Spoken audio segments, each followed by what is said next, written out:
Buenas tardes, mi nombre es Fernando Castro Leiva, soy médico residente de tercer año de Medicina Interna por la Universidad Nacional Mayor de San Marcos. Y en esta oportunidad les traigo el tema sobre alteraciones del sodio. Este tema lo estoy considerando dar como charla para ustedes como población general, como público objetivo. En realidad todas las personas en realidad pueden sufrir alteraciones de este electrolito en la sangre. Es muy importante conocer eh, por qué pasa esto, cómo es que pasa y cómo reconocer los síntomas, porque es mucho más frecuente de lo que uno piensa, sobre todo en la población geriátrica, en la población adulto mayor y en las personas que tienden a hacer ejercicio o que no tienen un buen estado de alimentación, no comen por un tiempo prolongado, no toman agua. Vamos a ver que estas privaciones van a generar trastornos del sodio que van a traer repercusiones importantes dentro del organismo. Es por eso que el objetivo de esta charla es poder concientizarlos sobre este tema tan importante. Algunos conceptos básicos, ¿no? Tenemos el concepto de osmolaridad en la sangre. Para que me entiendan, nuestra sangre está compuesta de diferentes partículas o moléculas y la osmolaridad que nosotros nos referimos aquí es la concentración o la cantidad de estas partículas que van a estar contenidas en la sangre. Lo normal es que haya una osmolaridad de 275 a 290 miliosmoles por kilo. Eso es lo normal en nuestro cuerpo. Una gran parte de ello se va a dividir generalmente en lo que es el espacio extracelular, que está lo que es fuera de las células, y el intracelular, que es dentro de las células. El sodio en este caso lo vamos a tener fuera de las células, siendo el principal catión o una molécula de carga positiva que va a darse fuera de la célula. Y esto es importante para diferentes tipos de funciones, muchas funciones cerebrales entre ellas. Entonces es un electrolito bastante importante, como les digo, es el principal electrolito del espacio extracelular y nos va a determinar muchas propiedades o funciones de la célula. Entonces va a tener una gran importancia dentro de la homeostasis de nuestro organismo, llámese homeostasis al estado de bienestar o equilibrio de nuestro organismo. Entonces, justo hablando de homeostasis, tenemos el equilibrio de solutos. Nuestro cuerpo normalmente lo que va a tener o lo que va a hacer es, va a tratar de tener un ingreso y un egreso que sean similares. Normalmente deberemos eliminar aproximadamente 600 miliosmoles al día y una diuresis mínima de 500 mililitros. Una variación de 1 a 2% de la osmolaridad van a desencadenar ya lo que es los mecanismos reguladores, lo que es la sed. O sea, si nosotros pasamos este umbral, este cambio brusco en nuestro cuerpo nos va a llamar a tener sed, vamos a querer agua. ¿Por qué? Porque hay unos receptores a nivel del cerebro, en la zona del hipotálamo, que van a reaccionar ante estos cambios o van a ser sensibles a estos cambios de osmolaridad y van a llamar a nuestro cuerpo a que tomemos agua. Entonces, esta disminución de la osmolaridad en el plasma va a hacer que entre agua hacia la célula y la célula gane volumen. Y por otro lado, el espacio extracelular va a quedarse menos sin líquido, ¿no? Caso contrario, no sale agua del espacio intracelular, pierde volumen. Entonces, es un estado de equilibrio normalmente que va a haber en esos dos campos. Este equilibrio va a verse afectado, por decirlo así, o a verse controlado o regulado por diferentes hormonas, que son enzimas o partículas que van a estar dentro de nuestro organismo: la aldosterona, la angiotensina 2, la hormona antidiurética, el péptido natriurético atrial y la hormona paratiroidea. Como vamos a ver, cada hormona tiene un sitio de acción diferente. La mayoría está a nivel de los riñones, siendo el riñón uno de los principales mecanismos de la homeostasis dentro del organismo y un buffer que va a tener un efecto estabilizador, equilibrador. Entonces, también tenemos a nivel bueno, generalmente todo es a nivel del riñón, pero va a estar encargado de lo que vemos, la secreción de el aumento del cloruro de sodio o la reabsorción de cloruro de sodio o de agua o de electrolitos. Entonces, cuando van a haber cambios en las homeostasis hídricas, van a dar estados como hipernatremia o hiponatremia. Eso quiere decir que el sodio esté muy alto o el sodio muy bajo. Es importante, ¿por qué?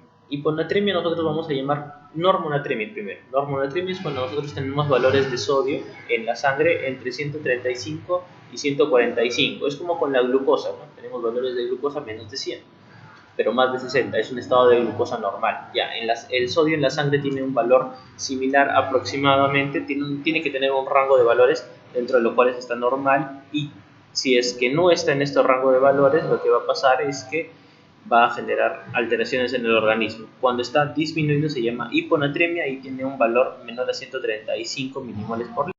Inexplicable con la retención excesiva de agua. Si en el caso, por ejemplo, nosotros tuviéramos una tina llena de agua, un balde lleno de agua, le echamos un poco, o está en la mitad, le echamos sal, y lo que vamos a tener es una concentración de esa sal en el balde de agua. Eso es lo normal. Pero si nosotros doblamos o llenamos el balde de agua, lo que vamos a hacer es que haya mucho más líquido, pero no, la sal que no ha cambiado va a estar en una menor proporción. Es lo mismo que pasa en la hiponatremia por dilución.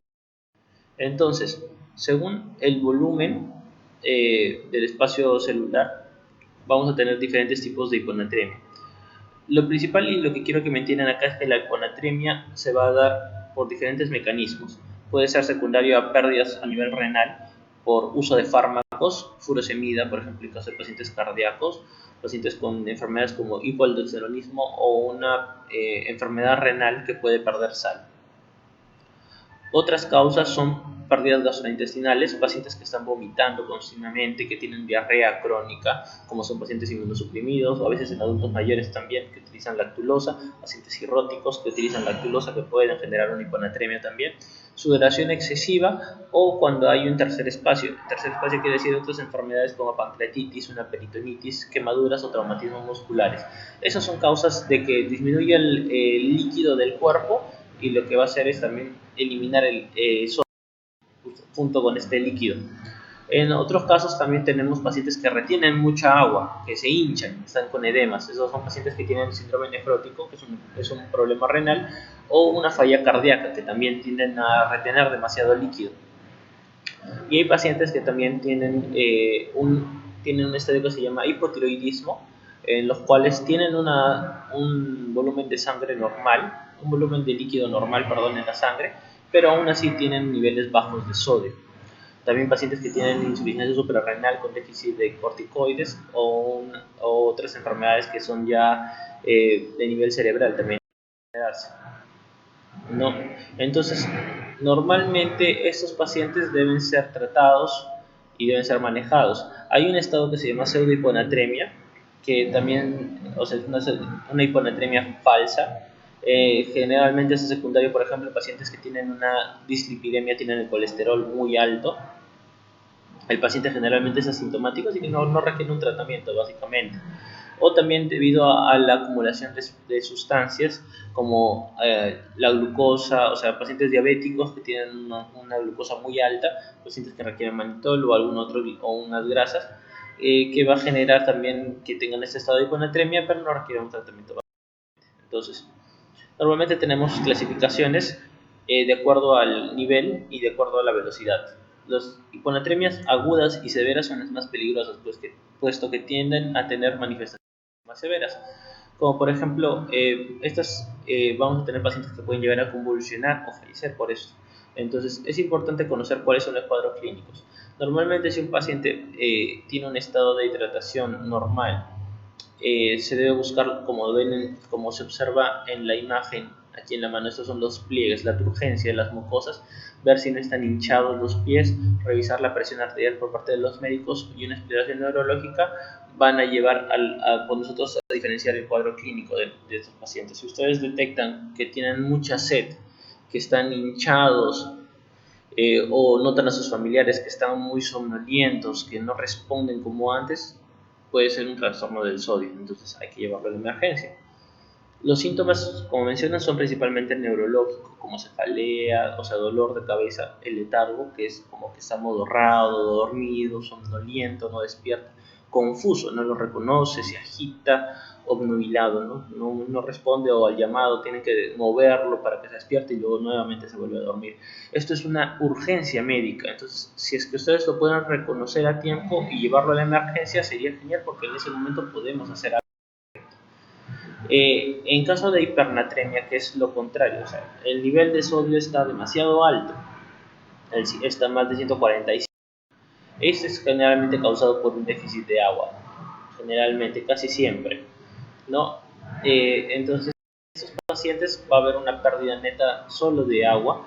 Por ejemplo, con pacientes que están respirando muy rápido, cuando corren mucho, no toman agua, no pueden deglutir y están con otro tipo de alimentación.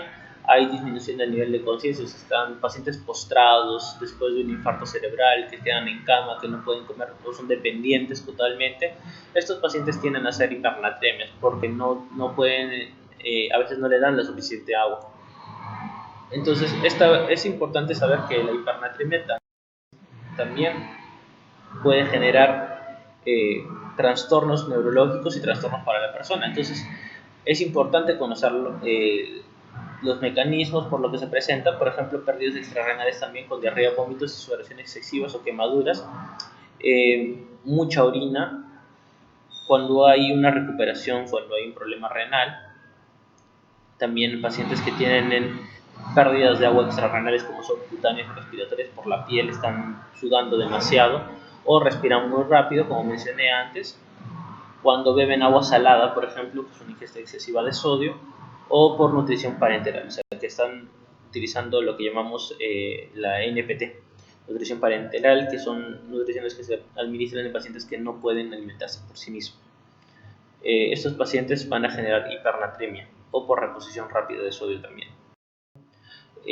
Lo que vamos a ver en estos pacientes es que va a haber alteración de conciencia también, debilidad, pueden estar irritables, pueden tener déficit neuromuscular, no pueden movilizar las extremidades o un lado o todo el cuerpo, incluso pueden llegar a convulsionar. Dependiendo del grado de elevación del sodio, se van a dar las manifestaciones clínicas. Bien, eso es lo que quería comentarles en cuanto a lo que es las alteraciones del sodio. Como ven, el sodio es un metabolito muy importante para la vida en general, ¿no? Es el principal catión extracelular y sus causas de pérdida o de que se eleve o que baje mucho el sodio están siempre ahí presentes, ¿no? Diarreas, vómitos persistentes, pacientes que no comen, pacientes que son postrados o que son dependientes. Ese tipo de pacientes son los que van a verse más afectados por alteraciones del sodio y que puede uno reconocerlo, porque se va a ir dando cuenta, sobre todo cuando da síntomas neurológicos. Hay que tener cuidado con el sodio, puede llevarnos a problemas severos como convulsiones o muerte. Entonces, es muy importante que conozcan todos este tema, que conozcan la importancia del sodio, qué es lo que deben hacer.